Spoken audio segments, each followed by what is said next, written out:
42% of Americans can't live within their means, and it's not because they don't earn enough.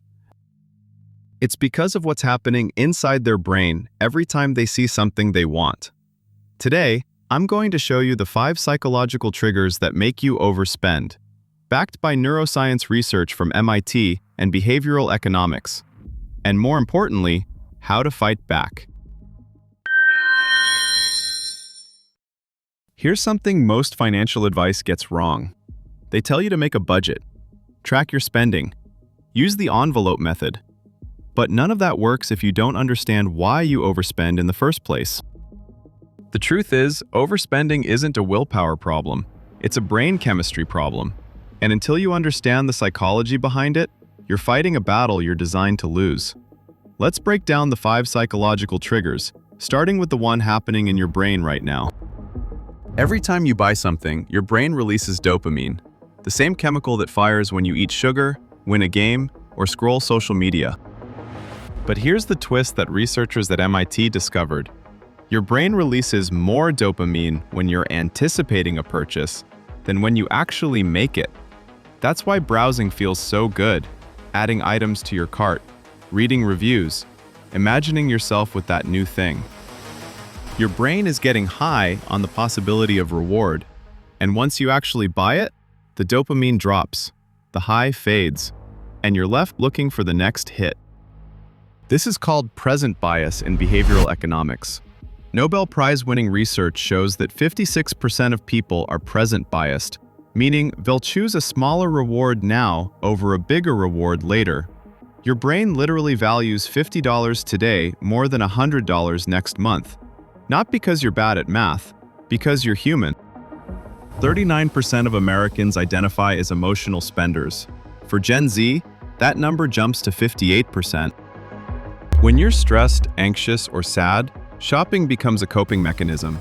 It's called retail therapy for a reason. That temporary emotional lift is real. But look at what triggers emotional spending. 46% spend after having a good day.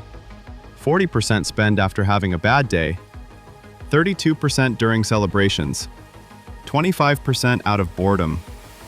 Notice something? Good day? Spend. Bad day? Spend. Bored? Spend. Stressed? Spend.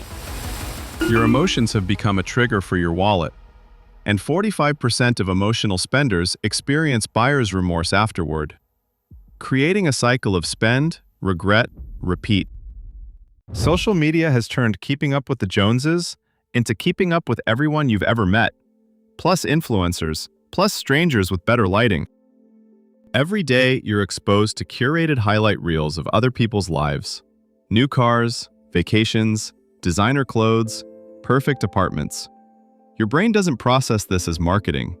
It processes this as your peer group's standard of living. And when your lifestyle doesn't match, you feel inadequate. This triggers FOMO, the fear of missing out. And FOMO creates urgency, limited time sales, exclusive drops, last chance offers. 60% of millennials make a purchase within 24 hours because of FOMO. Marketers engineer scarcity specifically to override your rational brain.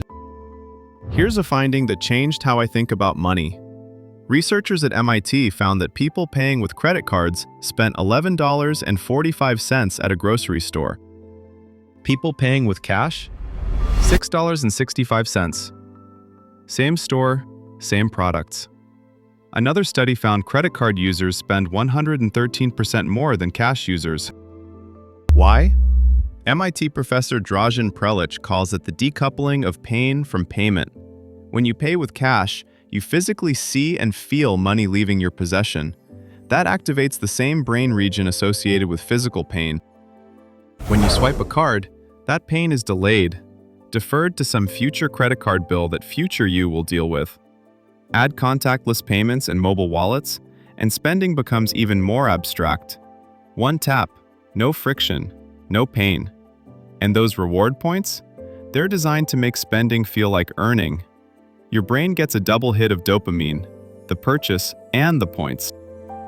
The deepest trigger isn't in your wallet or your phone. It's in your childhood.